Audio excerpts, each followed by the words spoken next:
লেদি, তুমি দেখেছো আমাদের কি সুন্দর প্রকৃতি?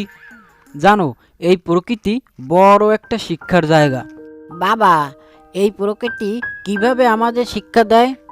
ঠিক আছে, আমরা ধীরে ধীরে হাঁটতে থাকি, শেখার মতো কিছু দেখলে তোমায় বলবো। ঠিক আছে বাবা। লেদি, ওই দেখো পাখিগুলো কি সুন্দরভাবে উড়ে যাচ্ছে। মা তুমি চলে এসেছো? হ্যাঁ সোনা মা আমার, আমি চলে এসেছি। দেখেছো লেদি, সন্ধ্যা হবার আগেই পাখি বাসায় ফিরে আসলো। আবার ভোর হলে সূর্য ওঠার আগেই আবার বেরিয়ে পড়বে। হ্যাঁ বাবা, আমি দেখেছি।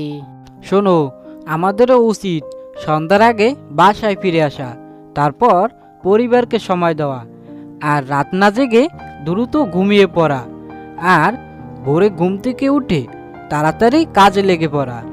হ্যাঁ বাবা, আমি বুঝেছি। আমারও উচিত সন্ধ্যার আগেই খেলার মাঠ থেকে বাসায় ফেরা, এবং রাত জেগে ফোন না চালিয়ে ঘুমিয়ে পড়া, এবং খুব ভোরে ঘুম থেকে ওঠা।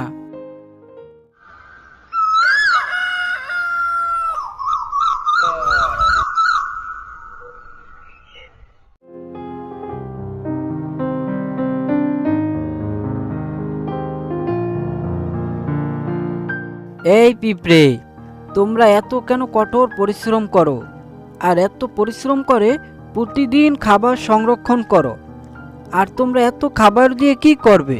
তুমি ঠিক বলেছো, আমরা দিন রাত কঠোর পরিশ্রম করি, আমাদের অনেক কষ্ট হয়, কিন্তু খাবার না রাখলে আমরা ভবিষ্যতের বিপদের সময় আমরা কি খাবো? আচ্ছা, তাহলে আমাদেরও উচিত ভবিষ্যতের কথা চিন্তা করে সঞ্চয় করা।